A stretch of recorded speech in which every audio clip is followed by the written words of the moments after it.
Hi guys, this is Kathia Woods with the Hi Philadelphia guys. How you Tribune. doing, Katia? Excellent, excellent. I love this film. It was so much fun, but boy, were we telling some truths.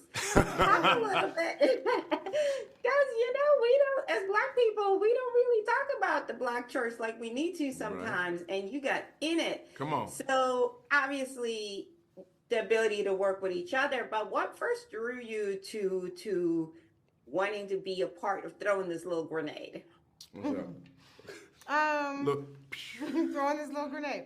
It was the script. I think Yeah. it was the script, and there was a lot of boldness in the story. Where the first time I read it, I thought about it after I finished. I love a script that I think about afterwards, Yeah. and I felt like it was gonna really work or really not work, and there was something exciting about that. And then, and the writer and director was incredibly smart, and Yeah. her producing partner, and finally, we watched the short, and the short was also telling of how smart I think the directors were. Sure. Like then you knew what I keep calling them the directors because they're twins. Yes, they're twins. And they're producing and directing, but But it does feel like they share. Yeah, yeah. in their storytelling and their connection to the story.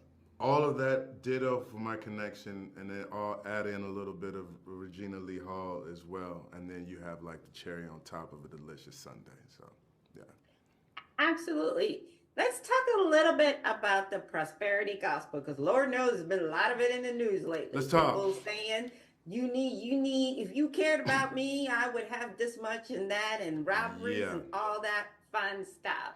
Why I don't believe that you should be living a life of poverty. You know what I mean? I do think that pastors and people that do religious work should earn a livable wage. Mm-hmm. But where did we get this concept that we have to give a certain amount of money in order for us to be a part of a church or to get any type of spiritual guidance? What has made us as a community, especially that a good portion of us are not rich, Yeah. buy into this concept? What do you think is that need to make sure that our religious leaders are taken care of at times better than us?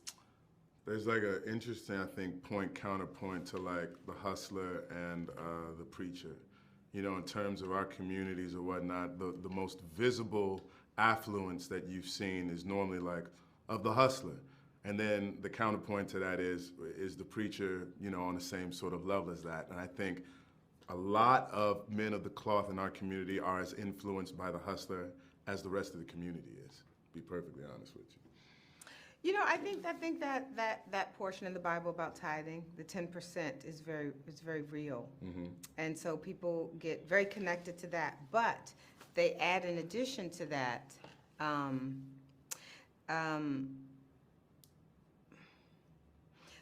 there's interpretations of Jesus being dressed in robes, and then we have to treat our leaders who are church leaders who are gifting us with the word of God.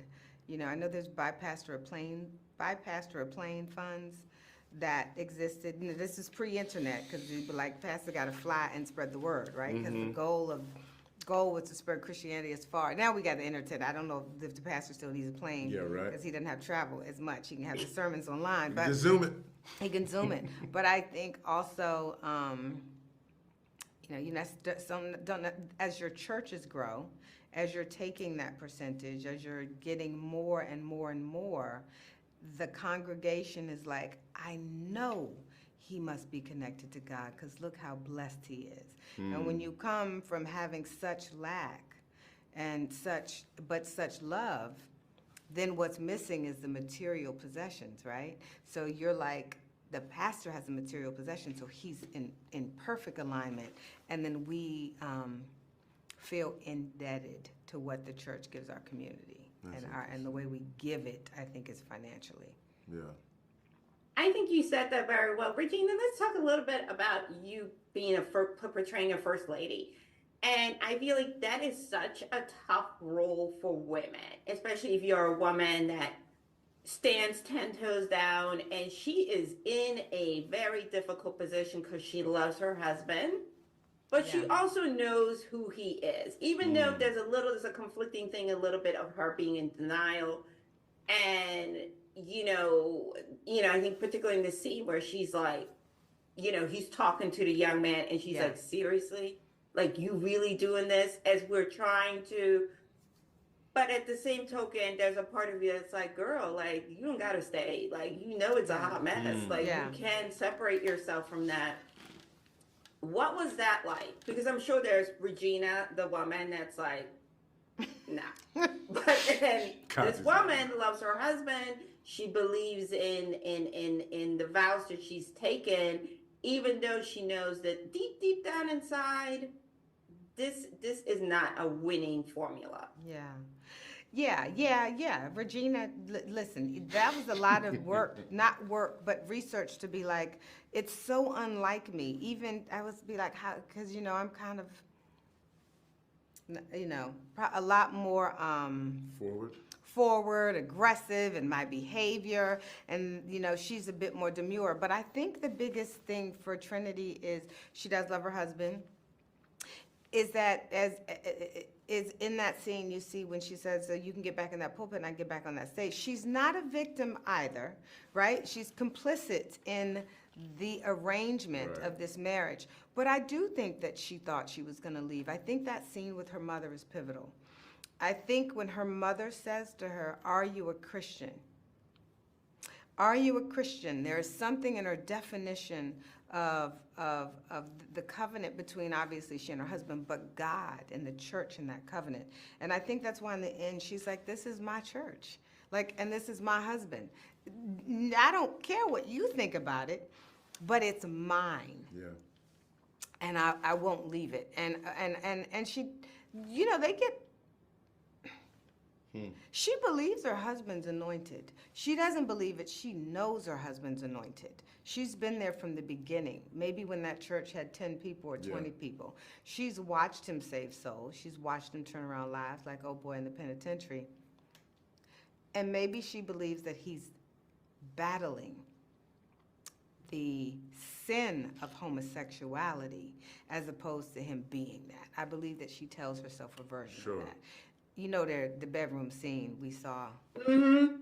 It wasn't, and that wasn't the first time. That was the problem. No. Because she said, I was hoping this time. Anytime we go face to face. Something's up. Tough. Something's not the way it should be. And Sterling, he is a guy which I feel like it's a conversation we need to have. You know what I mean? This idea that you have to be a straight man in order to preach. You have to be a straight man to be a man of God. And he is so in the closet. But at the same time, you like what you like, right? Yeah. And he is trying to get his church back. And he's trying to hold on to this public image. But there's this temptation. And talk about why that's important to say, hey, we need to start addressing if the saying is come as you are, and God loves everyone. You know what I mean? God doesn't discriminate. Why are we still making places like church so hard for all of us? Not, for some of us, That's you know what I mean? Wonderful, so talk about the conflict. Wonderful question, and one of the central questions that sort of like led me to the script in the first place.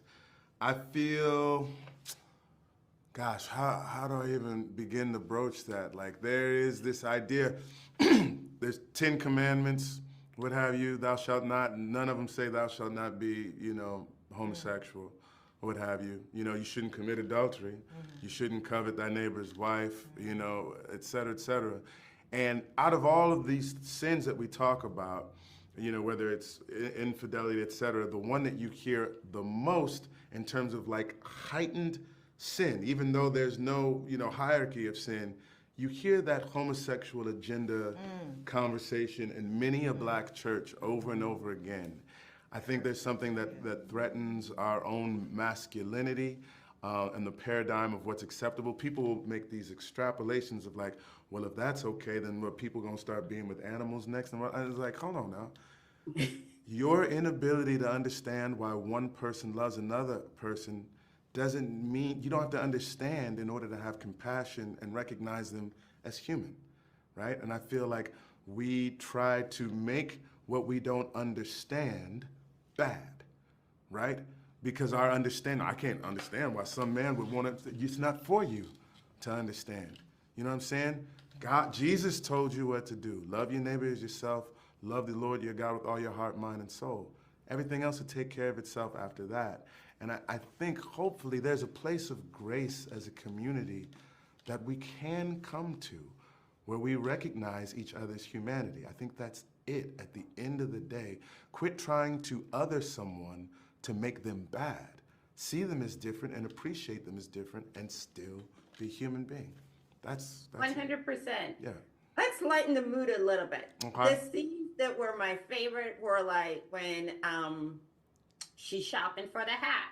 Right. You're in the closet, like what you're planning on what you're gonna wear, right? And she's like, hit him with this. You wear the Louboutins and all of that. I love that, you know, amongst all these truths, there is humor to kind of like, there is a partnership between these two people. Absolutely. It's a little off kilter. How much fun was that? Because I do think that's important to share, you know, in order for us, the audience, to understand why are these two people together. Yeah. There is a friendship there. There's a camaraderie. They're best friends. They're like best each friends. other. Yeah. And they, you know, it's like the couple's humor, you know what I mean, that you have with your partner, your spouse. Yeah. How much fun was shooting those scenes? A lot. Yeah. That was the core. The truth is, I think if they weren't married, they'd be best friends. If he Yeah. could have been with who he wanted to be with, and I was with who I, you know, Totally. who would have loved me in that way. Yeah, face to face. Face to face. Little face to face love. And I think we would have been like, best friends in each other's lives. Yeah. All the time. We would have been a foursome. Yeah. A double couple, and we would have had a great Watch life. your husband. You know, you know what I'm saying? Oh, look at you hear this? But I think they laughed together. I think they had common goals. Like it was being in that closet and having them discover all those things. Those things were like toys to them. Yeah. You know, the car with the "Stay Humble" sign. You know, like that like, they're like, look at us. Like, you know what I mean? Look at us. You know, in the middle of all of this, we're still humble. Yeah. There's real, and I think also too, at the beginning, there's a purity of intention that sort of gets clouded along the way. You know, Yeah. as you accrue power, prominence, prosperity, or what have you, the trappings become as attractive or even more so than the message that began the whole, Yeah. you know, the inception of the thing in the first Yeah. place. The ego gets stronger and Yeah, stronger. gotta you be know? careful. Well, I will say this. I absolutely love this movie. I've seen it a couple of times now. It Right is on. a good time, but most importantly, I hope it sparks conversation for us to have some healing and some understanding. Because people are leaving churches, contrary to popular opinion. It's not because of God or Jesus. It's because of these types of situations. Yeah. And again, I'm delighted to see the community finally get a chance to be a part of the conversation. Thank you so much for your time. Thank you, you. Kathia.